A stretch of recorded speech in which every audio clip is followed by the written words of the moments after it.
Bismillahirrahmanirrahim. Alhamdulillahi Rabbil Alamin. Wa sallallahu ala sayyidina wa maulana bil qasimil Mustafa Muhammad wa ala ahli baitihi at-tayyibin at-tahirin wal a'immatil hudah al-hadina al-mahdiyyin. La siyama baqiyatillahi fil ardin ruhi wa ruhul alamin lahul fida. Amma ba'd. Assalamualaikum warahmatullahi wabarakatuh. Syukur Alhamdulillah atas segala nikmatnya, salawat serta salam kita hadiahkan kepada Rasulullah dan keluarganya yang suci. Hari-hari duka di bulan Muharram telah tiba dan kita semua berlomba-lomba untuk menyajikan yang terbaik, mempersembahkan yang terbaik kepada Sayyidah Fatimah Az-Zahra alaihassalam untuk ikut menyertai duka beliau dan duka putri beliau Zainab dalam memperingati syahadah Abu Abdillah al-Husain, keluarganya dan para sahabatnya di Karbala. Peristiwa Karbala adalah sebuah peristiwa yang abadi, yang akan selalu dikenang dan tidak akan pernah tergantikan oleh peristiwa apapun. Banyak pembahasan yang dibahas di balik peristiwa ini. Pelajaran digali dari peristiwa ini. Sebanyak apapun orang mengkaji, sebanyak apapun orang meneliti pelajaran apa yang bisa diambil dari peristiwa Karbala, selalu ada yang baru yang dipersembahkan dan disampaikan oleh para pemikir dan pengkaji. Salah satu hal yang mendasari kebangkitan Imam Hussein alaihissalam adalah bahwa beliau menyatakan gerakan beliau ini adalah gerakan untuk mengembalikan ajaran kakeknya Rasulullah Shallallahu Alaihi Wasallam dan menghidupkan sirah, perilaku dan sunnah yang dijalankan oleh ayahanda beliau Maula Amirul Mukminin Ali bin Abi Thalib alaihi salatu wassalam. Dulu ketika Rasulullah Shallallahu Alaihi Wasallam pertama kali menyuarakan tauhid di semenanjung Jazirah Arabia, saat orang-orang di zaman itu menyembah berhala dan memiliki hukum yang tentunya jauh daripada kemanusiaan, di mana ada kasta-kasta dalam kehidupan, ada sekelompok orang menjadi bangsawan, sekelompok orang menjadi bawahan, sekelompok orang menjadi ningrat, sekelompok orang menjadi budak. Semua itu terjadi di sana. Ada pandangan-pandangan yang negatif dan sentimen-sentimen yang ada di tengah masyarakat. Ketika Rasulullah menyuarakan ajakan tauhid, menyembah kepada Allah yang satu, artinya Rasul ingin mengembalikan semua manusia ini kepada sumber penciptaannya, yaitu Allah Subhanahu wa Ta'ala, asal daripada penciptaan manusia. Ketika Allah yang menciptakan manusia dengan berbagai warna kulit, suku bangsa dan bahasa, tentunya ajakan Rasulullah itu kembali kepada satu hal, yaitu bahwa di mata Allah Subhanahu wa Ta'ala semuanya sama. Karena itu ada penentangan terhadap ajakan Rasulullah ini, dan ada pula dukungan kepada ajakan tersebut. Sekelompok orang yang menentang kita kenal dengan sebutan para ningrat dan bangsawan kaum Quraisy. Mereka menolak ajakan Rasulullah Shallallahu Alaihi Wasallam karena dinilai pertama, menyalahi tradisi-tradisi yang sudah ada. Mengajak untuk menyembah Tuhan yang tidak terlihat. Sementara mereka sibuk untuk menyembah Tuhan yang terlihat. Rasul datang dengan membawa sesuatu yang menjungkir balikan tatanan yang menurut mereka sudah mapan di tengah masyarakat. Karena itu mereka menentangnya. Mereka tidak mau didudukkan, orang bangsawan tidak mau didudukkan dengan orang rendahan. Orang ningrat tidak mau didudukkan dengan orang yang statusnya sebagai budak. Tuan duduk dengan budak, bukan kelas, bukan level. Karena itu muncul penentangan dari mereka yang diuntungkan oleh tradisi tersebut. Di lain pihak, ada kelompok-kelompok yang mendukung ajakan Rasulullah. Sebagian dari mereka yang termasuk golongan kaum ningrat, kaum bangsawan, yang termasuk orang-orang yang secara strata sosial punya status yang tinggi, tapi mereka mau menerima Rasulullah dan menerima ajakannya. Rata-rata mereka menerimanya karena ajakan Rasulullah adalah ajakan yang logis, ajakan yang sesuai dengan nurani, dengan fitrah, dengan logika, sehingga mereka menerima ajakan ini. Di luar itu ada sekelompok orang yang selama hidupnya dari mereka, ayah dan ibu mereka, kakek dan nenek mereka, menjadi orang-orang yang terpinggirkan dalam strata sosial. Mereka adalah orang-orang rendahan. Mereka menerima ajakan Rasulullah Shallallahu Alaihi Wasallam selain karena memang menerima kebenaran, juga melihat bahwasanya ini bisa memperbaiki pandangan masyarakat secara umum tentang masalah strata sosial. Jangan sampai gara-gara sesuatu yang merupakan kodrat ciptaan, warna kulit, suku bangsa, kemudian juga keturunan, jangan sampai itu menjadi alasan orang untuk membuat mereka menjadi rendah di hadapan orang-orang yang lain. Mereka berharap ada perubahan atas tatanan yang sudah ada, yang menurut mereka adalah sebuah tatanan yang tidak adil. Sehingga banyak sekali orang-orang dari kalangan yang bawah, kalangan strata sosial yang rendah, kalangan budak yang membela Rasulullah Shallallahu Alaihi Wasallam dan mengikuti ajaran beliau. Tentunya kita tidak bisa menuduh bahwasanya orang-orang yang mengikuti Rasulullah dari kalangan strata rendah masyarakat atau dari kalangan budak adalah karena memang tujuannya untuk memperbaiki kondisi mereka, kondisi sosial mereka. Bukan. Mereka tulus dalam mengikuti Rasulullah, tapi di satu sisi juga salah satu yang membuat mereka terdorong kepada ajakan Rasulullah adalah kebenaran, konsep kesetaraan antara umat manusia. Itu yang dibawa oleh Rasulullah Shallallahu Alaihi Wasallam. Karena itu beliau dalam banyak riwayat mengatakan la farqa baina Arabiyyin wala ajami.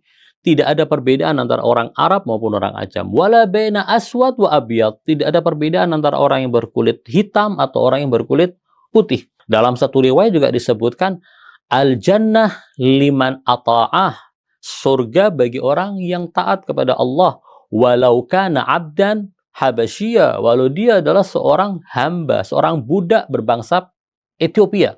Wanar liman asah, neraka akan diberikan kepada orang yang bermaksiat kepada Allah, walau kana sayyidan Quraisyan, walaupun dia adalah seorang bangsawan dari suku Quraisy. Tidak ada perbedaan. Anda berbuat baik, layak masuk surga. Dari bangsa manapun, dari suku manapun, berwarna kulit apapun, Anda berhak masuk surga karena ketaatan dan kesalehan Anda. Sebaliknya, Anda juga tidak bisa menjadikan warna kulit Anda yang putih, strata sosial Anda yang tinggi, suku Anda yang terhormat, sebagai pencegah Anda akan disiksa oleh Allah gara-gara kekafiran, keingkaran, dan kemaksiatan Anda.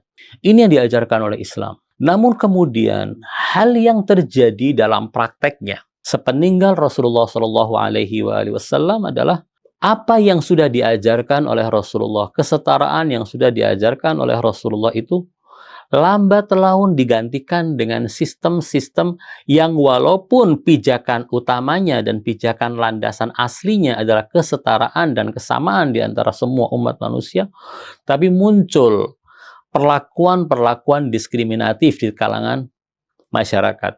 Ini yang terjadi dalam sejarah Islam. Muncullah pembagian harta Baitul Mal yang tidak sejalan dengan apa yang diajarkan oleh Rasulullah. Orang yang dianggap sebagai orang Ajam mendapatkan jatah yang lebih kecil dibandingkan orang Arab. Orang Arab mendapatkan jatah yang lebih kecil dibandingkan Arab Quraisy. Orang yang berasal dari Muhajirin lebih mendapatkan lebih banyak daripada orang yang berasal dari kalangan Ansor. Orang yang asalnya budak mendapatkan jatah lebih sedikit dari orang yang dari lahir dia adalah orang yang merdeka. Hal yang tidak pernah diajarkan oleh Rasulullah, tapi terjadi setelah wafatnya Rasulullah. Sistem mulai diarahkan ke arah sana. Saya tidak mengatakan bahwa kemudian sistem yang lama datang lagi dan mau berkuasa lagi, tertancap lagi di tengah umat Islam. Tidak. Tetapi ada bau-bau ke arah sana. Ketidaksetaraan antara umat manusia, umat muslim. Inilah yang terjadi. Sampai kemudian Imam Hussein alaihissalam, ketika beliau akan meninggalkan kota Madinah, mengumumkan bahwa aku tidak bisa membiarkan keadaan ini. Aku tidak mungkin orang seperti aku berbaiat kepada Yazid.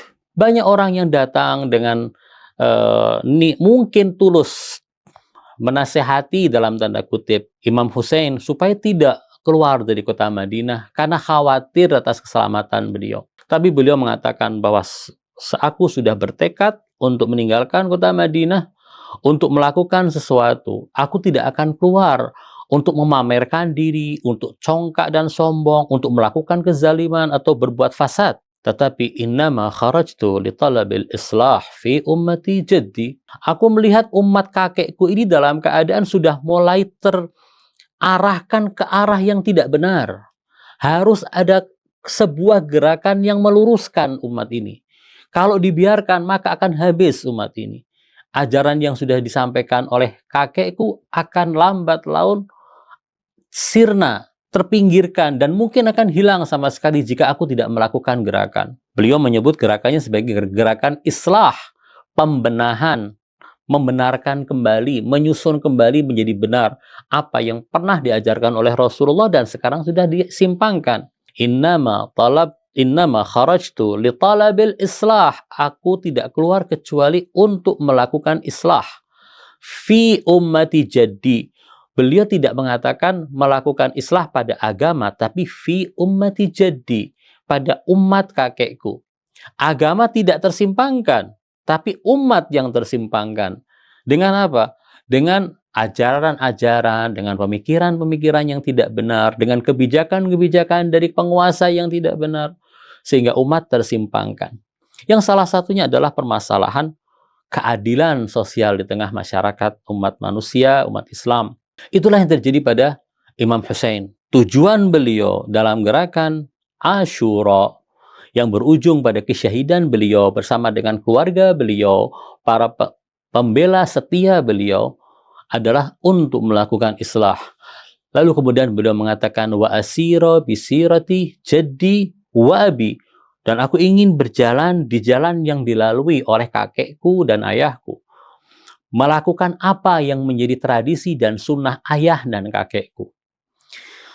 Kita tahu bahwasanya Imam Ali bin Abi Thalib dalam kajian-kajian para penulis dikatakan bahwa Imam Ali adalah orang yang menjadi korban atas keadilannya.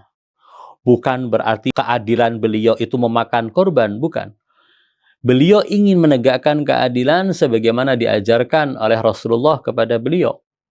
Tetapi orang-orang yang ada di sekitar beliau tidak menghendaki keadilan itu. Akibatnya ada rintangan-rintangan yang ujungnya adalah kesyahidan Imam Ali bin Abi Thalib pada tahun 40 Hijriyah di mihrabnya, mihrab salat di Masjid Kufah. Tujuan Imam Hussein adalah untuk meniru apa yang dilakukan oleh Rasulullah dan ayahandanya Maula Ali alaihissalam. Berangkatlah beliau dari kota Madinah sampai ke kota Mekah. Beberapa bulan tinggal di kota Mekah. Hari-hari mendekati pelaksanaan ibadah haji, beliau justru malah meninggalkan kota Mekah dan berangkat menuju ke Kufah. Di tengah jalan, beliau dihadang oleh sekelompok orang, kiriman dari Ubaidillah bin Ziyad, yang mencegah beliau dan melarang beliau memasuki kota Kufah. Digiring ke arah yang lain, sampai tiba di tempat yang bernama Karbala. Pasukan yang mencegat itu tidak memperbolehkan Imam Hussein untuk bergerak kemanapun juga.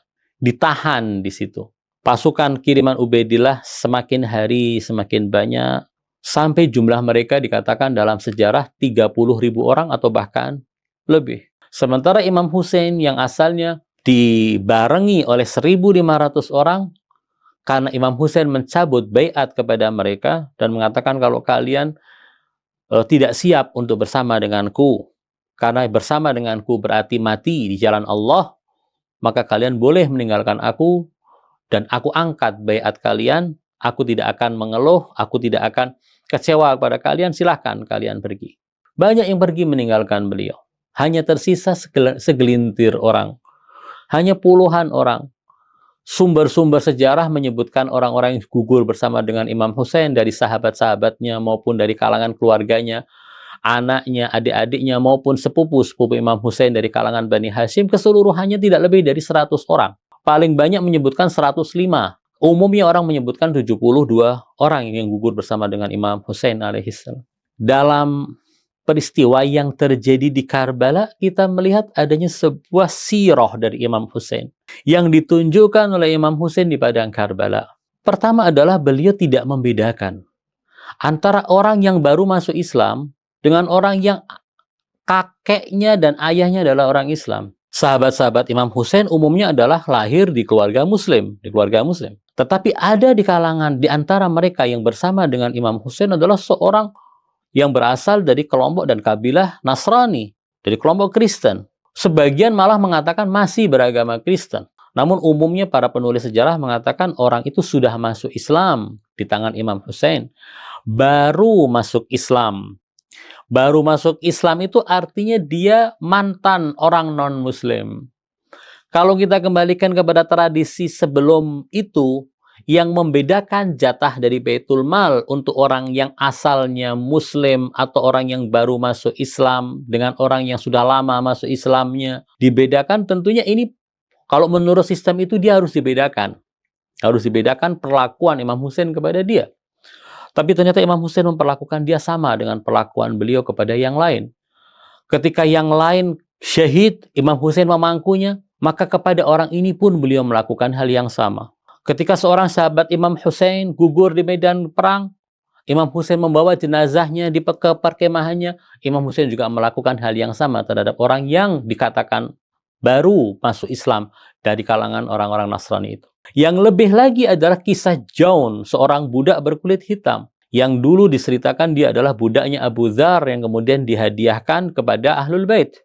Jaun, seorang budak berkulit hitam. Ketika semua orang mempersembahkan kesetiaan mereka kepada Imam Hussein, Jaun tidak mau ketinggalan. Dia mengatakan kepada Imam Hussein, "Ya Aba Abdillah, izinkan aku untuk ikut mempersembahkan juga darahku ini untuk membela engkau, wahai Abu Abdillah." Imam Hussein tidak mengizinkannya. Bukan beliau membedakan antara Jaun dengan para sahabatnya yang lain. Beliau tidak membedakan itu. Justru malah beliau menghormati Jaun, memberikan kebebasan kepada Jaun. Wahai Jaun, engkau ini bukan dari kalangan orang yang merdeka. Orang yang merdeka dia bisa untuk menentukan diri sendiri. Seorang budak itu mengikuti tuannya dalam kesenangan-kesenangannya. Kalau aku dalam keadaan sedang bersusah, aku tidak mau budakku ikut susah. Ini kan akhlak yang baik sebenarnya. Tapi Jaun memiliki akhlak yang merupakan didikan dari keluarga Rasulullah karena lama tinggal di rumah keluarga Rasul. Jaun mengatakan, "Wahai Abu Abdillah, alangkah tidak layaknya kalau seandainya aku membiarkan engkau dalam keadaan seperti ini. Sementara saat Anda semua, wahai Ahlul Bait, sedang dalam keadaan senang, aku ikut mendapatkan kesenangan itu. Lalu kemudian kalau seandainya Anda semua dalam keadaan kesulitan, apakah aku harus berlepas tangan dari Anda? Tidak mau berkorban. Izinkan aku untuk berkorban." Imam Hussein tetap keberatan karena tidak menghendaki, tidak ingin membebani Jaun. Tidak ingin membebani Jaun. Sampai akhirnya Jaun membawakan sebuah alasan. "Wahai Abu Abdillah, apakah gara-gara kulitku yang hitam? Atau gara-gara garis nasabku yang tidak jelas? Atau gara-gara bau badanku yang tidak sedap? Engkau tidak mengizinkan aku untuk berkorban. Apakah gara-gara itu?" Imam Hussein mengatakan, bukan karena itu. Kalau bukan, izinkan aku untuk memberikan persembahanku kepadamu. Imam Hussein memberikan izin. Jaun maju ke medan laga dan gugur syahid. Sebelum gugur syahid, Imam Hussein mendatangi tubuh yang hampir menghembuskan nafas yang terakhir, tubuh Jaun. Memangku Jaun. Tahu apa yang dikatakan oleh Jaun? Jaun mengatakan, kalau ada orang bertanya siapakah budak yang paling berbahagia di dunia, aku adalah budak yang paling berbahagia di dunia. Karena aku akan menghembuskan nafasku yang terakhir, sementara kepalaku dipangku oleh putra Rasulullah. Oleh tuanku yang merupakan putra Rasulullah. Jaun mengatakan kepada Abu Abdillah, "Wahai Abu Abdillah, puaskah engkau melihat pengorbananku? Ridhokah engkau terhadap apa yang aku persembahkan?" Imam Hussein mengatakan, "Iya, aku ridho." Jaun meninggal di pangkuan Imam Hussein, meneguk cawan syahadah. Dan Imam mengatakan, "Jaun, Allah Subhanahu wa Ta'ala akan menjadikan engkau sebagai orang yang terhormat di surga. Bau badan Jaun menjadi semerbak, garis nasab Jaun menjadi indah. Jaun bukan lagi budak. Jaun menjadi salah satu syuhada yang namanya akan selalu dikenang.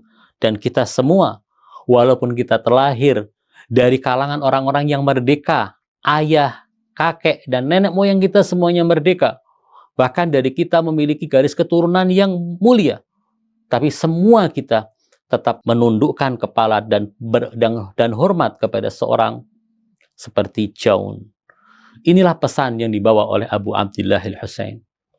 Pesan kesetaraan antara keseluruhan umat manusia. Islam mengajarkan hal yang semacam itu.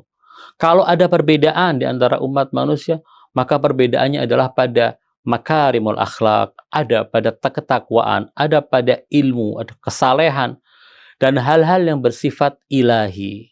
Semoga Allah Subhanahu wa Ta'ala selalu membimbing kita di jalan yang benar, dan semoga kecintaan kita kepada Ahlul Bait semakin hari semakin kuat. Semoga Allah Subhanahu wa Ta'ala menjadikan kita dan keturunan kita sampai hari kiamat tetap berada di jalan kecintaan kepada Allah, Rasul, dan Ahlul Baitnya. Aqulu qawli hadha wa astaghfirullahal azim li wa lakum. Wassalamualaikum warahmatullahi wabarakatuh. Assalamu alayka ya Aba Abdillah wa ala al-arwah allati hallat bifina'i. عليك مني جميعا سلام الله أبدا ما بقيت فبكي الليل والنهار ولا جعل الله آخر العهد مني لزيارتكم السلام على